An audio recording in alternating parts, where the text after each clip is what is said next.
कुरिन्थियों के नाम पौलुस प्रेरित की पहली पत्री 11वां अध्याय। तुम मेरी सी चाल चलो जैसा मैं मसीह की सी चाल चलता हूं। हे भाइयों, मैं तुम्हें सराहता हूं कि सब बातों में तुम मुझे स्मरण करते हो और जो व्यवहार मैंने तुम्हें सौंप दिए हैं उन्हें धारण करते हो। सो मैं चाहता हूं कि तुम यह जान लो कि हर एक पुरुष का सिर मसीह है और स्त्री का सिर पुरुष है और मसीह का सिर परमेश्वर है। जो पुरुष सिर ढांके हुए प्रार्थना या भविष्यवाणी करता है वह अपने सिर का अपमान करता है, परंतु जो स्त्री उघाड़े सिर प्रार्थना या भविष्यवाणी करती है वह अपने सिर का अपमान करती है, क्योंकि वह मुंडी होने के बराबर है। यदि स्त्री ओढ़नी न ओढ़े तो बाल भी कटा ले। यदि स्त्री के लिए बाल कटाना या मुंडाना लज्जा की बात है तो ओढ़नी ओढ़े। हाँ, पुरुष को अपना सिर ढांकना उचित नहीं, क्योंकि वह परमेश्वर का स्वरूप और महिमा है, परंतु स्त्री पुरुष की महिमा। क्योंकि पुरुष स्त्री से नहीं हुआ, परंतु स्त्री पुरुष से हुई है। और पुरुष स्त्री के लिए नहीं सृजा गया, परंतु स्त्री पुरुष के लिए सृजी गई है। इसीलिए स्वर्गदूतों के कारण स्त्री को उचित है कि अधिकार अपने सिर पर रखे।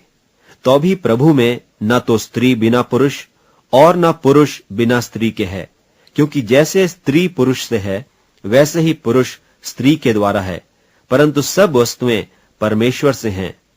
तुम आप ही विचार करो, क्या स्त्री को उघाड़े सिर परमेश्वर से प्रार्थना करना सोहना है? क्या स्वाभाविक रीति से भी तुम नहीं जानते कि यदि पुरुष लंबे बाल रखे तो उसके लिए अपमान है, परंतु यदि स्त्री लंबे बाल रखे तो उसके लिए शोभा है, क्योंकि बाल उसको ओढ़ने के लिए दिए गए हैं। परंतु यदि कोई विवाद करना चाहे तो यह जाने कि न हमारी और न परमेश्वर की कलीसियाओं की ऐसी रीति है। परंतु यह आज्ञा देते हुए मैं तुम्हें नहीं सराहता, इसलिए कि तुम्हारे इकट्ठे होने से भलाई नहीं परंतु हानि होती है। क्योंकि पहले तो मैं यह सुनता हूं कि जब तुम कलीसिया में इकट्ठे होते हो तो तुम में फूट होती है, और मैं कुछ कुछ प्रतीति भी करता हूं, क्योंकि विधर्म भी तुम में अवश्य होंगे, इसलिए कि जो लोग तुम में खरे निकले हैं वे प्रकट हो जाएं। सो तुम जो एक जगह में इकट्ठे होते हो तो यह प्रभु भोज खाने के लिए नहीं, क्योंकि खाने के समय एक दूसरे से पहले अपना भोज खा लेता है। सो कोई तो भूखा रहता है और कोई मतवाला हो जाता है। क्या खाने पीने के लिए तुम्हारे घर नहीं? या परमेश्वर की कलीसिया को तुच्छ जानते हो और जिनके पास नहीं है उन्हें लज्जित करते हो? मैं तुमसे क्या कहूं? क्या इस बात में तुम्हारी प्रशंसा करूं? मैं प्रशंसा नहीं करता, क्योंकि यह बात मुझे प्रभु से पहुंची और मैंने तुम्हें भी पहुंचा दी कि प्रभु यीशु ने जिस रात वह पकड़वाया गया रोटी ली और धन्यवाद करके उसे तोड़ी और कहा कि यह मेरी देह है जो तुम्हारे लिए है, मेरे स्मरण के लिए यही किया करो। इसी रीति से उसने बियारी के पीछे कटोरा भी लिया और कहा, यह कटोरा मेरी लोहू में नई वाचा है। जब कभी पियो तो मेरे स्मरण के लिए यही किया करो। क्योंकि जब कभी तुम यह रोटी खाते और इस कटोरे में से पीते हो तो प्रभु की मृत्यु को जब तक वह न आए प्रचार करते हो।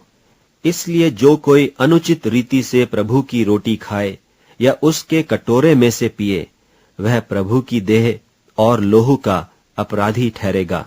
इसलिए मनुष्य अपने आप को जांच ले और इसी रीति से इस रोटी में से खाए और इस कटोरे में से पिए।